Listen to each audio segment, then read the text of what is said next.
Mga kababayan, ikinagulat ng marami ang naging pahayag ni dating Pangulong Duterte kaugnay sa planong pagsasampa ng kaso nitong si DOJ Secretary Boying Rimulya sa 3 vloggers na nag-interview kay General Bantag.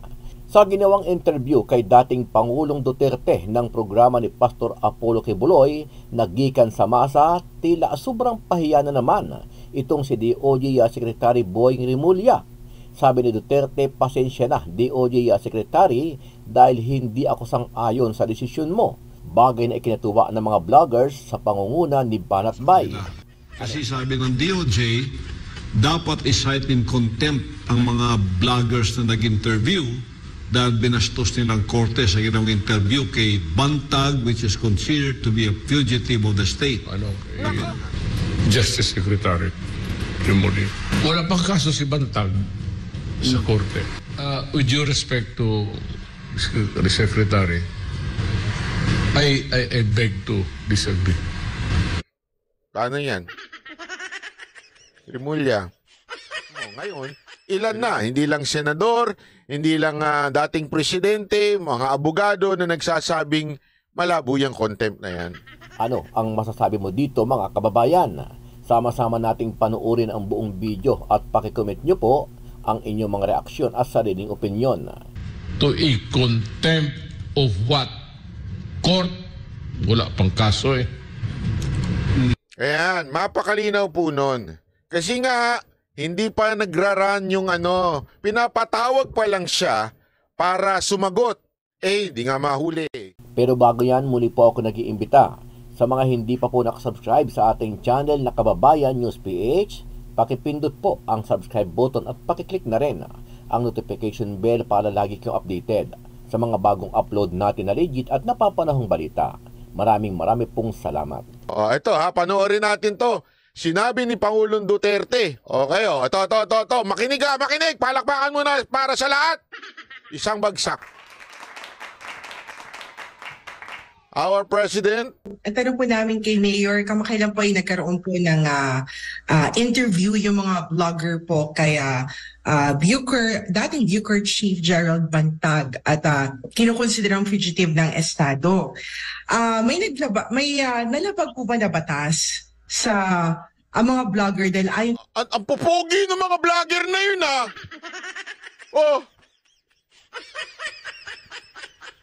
Sinong pinakapogi dun? Hindi ako yan. Talay. Sa Department of Justice, dapat i-cite in contempt ang mga vloggers sa binasos nila ang korte sa ginawang interview kay Bantag na pinaghahanap po ng batas. Ano po yung masasabi niyo dito, Mayor? May nalabag ba daw na batas ang mga vloggers, yung mga banateros na 3 na... Buti pa ito si tinawag na Banateros Doon sa iba, parang takot na tagot panggitin ng pangalang Banateros Boss Dada, mukhang parang may nabivisualize ako. Parang bagay tayo sa SM9. Biro lamang po. Nag-interview sa kanila. Kasi sabi ng DOJ, dapat i-cite in contempt ang mga vloggers na nag-interview dahil binastos nilang korte sa ginawang interview kay Bantag, which is considered to be a fugitive of the state na pinaghanap ng batas. Ano raw yun? With due respect to my friend, the highest, kay Justice Secretary Rimulya. Wala pang kaso si Bantag sa korte. I don't know if I do not know if there is 1 or 2 or 3 filed against him. But to my knowledge now, wala pang kaso si Bantag. It is the right of the Filipino who is into media, the freedom of expression, the freedom of the press. And even if there is a filed case against him, Ang linaw, Kasi una, sinabi niya, wala pa namang kaso. Although kasi, ang maaaring paliwanag doon na sinasabi niyang yon, wala pa ho kasing trial, hindi pa ho nagsisimula yung trial. Okay? Hindi pa ho nagsisimula yung trial, kaya naman parang gano'n ang sinabi ni Pangulong Duterte na wala pang kaso. Pero dito, nilinaw niya, even if fugitive, even if there is a case filed against him, nilinaw ni Pangulong Duterte dito kahit pa meron. At actually, he even went to the extreme. Kahit pa nga gawing pangbayani. Ang sinasabi niya dito kalayaan ng bawat Pilipino. Eto. The freedom of expression, the freedom of the press. And even if there is a filed case against him, and even if he's a fugitive, alinaw ha, even may filed na case or even fugitive. With the record now na may kaso, you can ask question. You are not prohibited by any law or by any regulation that could amount to a contempt of what? Court? Wala pang kaso Ayan, mapakalinaw po nun. Kasi nga, hindi pa nagraran yung pinapatawag pa lang siya para sumagot. Di nga mahuli so hindi pa nagsisimula yung takbuhin ng korte. Kasi natanong ko din po yan sa abogado. Wala pang ongoing trial. Kasi nga hindi nga sumisipot si Bantag. Kahit nga sabi ni Pangulong Duterte, kahit nga fugitive pa. Meron na hindi pa pwedeng i-contempt of court. The civilian executive, wala kaming power to cite you in contempt. Except the quasi-judicial bodies. Yung mga mag-hearing yung quasi-judicial bodies, papatawag ka. Pero kung with due respect to the Secretary, I beg to disagree. Paano yan? Rimulya left the Philippines. Kaya may payo ako sa iyo, Secretary Rimulya. Kung sino man, yung bulong ng bulong sa iyo dyan, na amuyong mo at sinasabi sa yung ikaw ang binabanatan, ipinahama ka na naman. Nag-react ka dahil akala mo ikaw yung binabanatan. Kaya tuloy dahil sabi nga nila, di ba, pag mainit ang ulo, nagkakamali. Nagkamali ka tuloy sa hirit mo. Ngayon, ilan na, hindi lang senador, hindi lang dating presidente, mga abogado na nagsasabing malabo yung contempt na yan. Kaya siguradong alam mong matalino ang mga Banateros brothers. Hindi kami didiskarte ng basta-basta tulad ng mga ensimada vloggers mo. Kaya sana naman na next time, eto lang, feeling ko naman alam mo yan Feeling ko alam mo yan, napikon ka lang talaga. Yun ang feeling ko kasi may balita ako May balita ako. Napikon talaga si Secretary Rimulya. Kasi all along, kala niya talaga siya yung binanatan ni Bantag. At syempre, bilang mga vlogger na nag-entertain kay Bantag, kami napagbuntangan ng galit. Secretary Rimulya, hindi nga ako kayo. Si Katapang pinag-uusapan namin doon. Kaya easy lang ha? Na chilling effect si Rimulya. Oo nga Naku po, tuloy natin si PRRD. We're both lawyers. I know that you're brighter than me. I'm just using perhaps what I have learned. I'm older than you. This is not to offend you, but I disagree. There is nothing at all that you can, even an iota of wrong or misdemeanor to hold these people liable in contempt.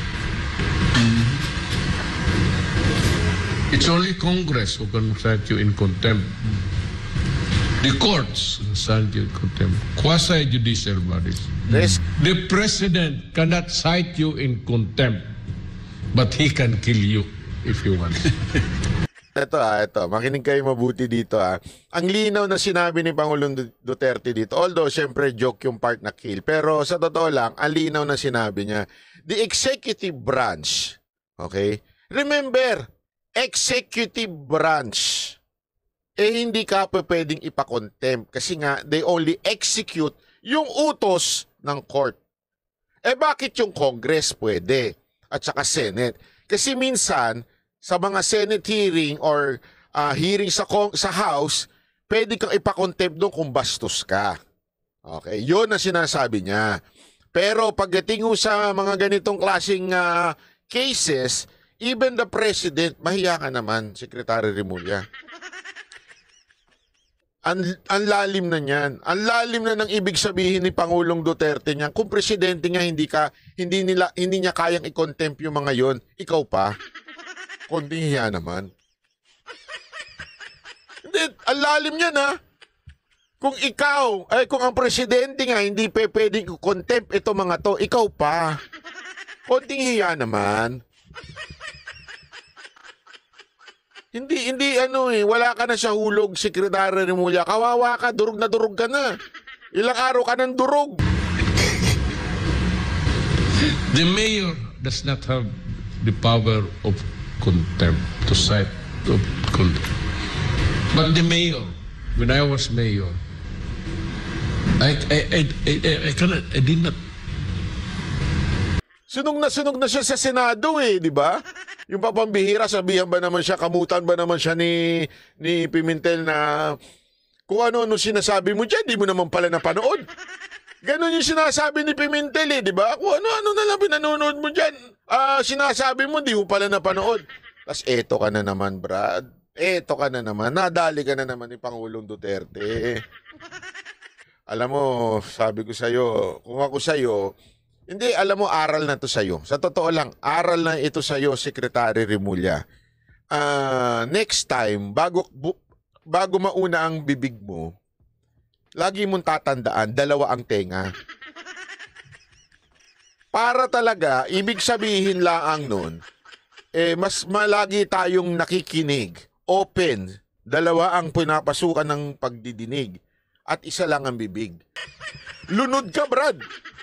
Maunahin mo munang makinig sa tao from advices, tingnan mo muna mga bagay-bagay, mag-aral, basahin, even our brains, dalawa, kaliwa kanan, di ba? Kaya nga may right at may left brain. Ganon yun. Isa lang ang bibig. Si Remulla parang 3 bibig niya. Nauuna yung bunganga kaysa yung pakikinig. Ewan ko kung hindi sa totoo lang walang biro yan. Yan ay mataling haga pero yan isang katotohanan. 2 mata, 2 tenga, isa lang ang bibig. Pero marami sa mga tao, lalong-lalo na to si Secretary Remulla, bibig ang inuuna bago makinig, bago tignan.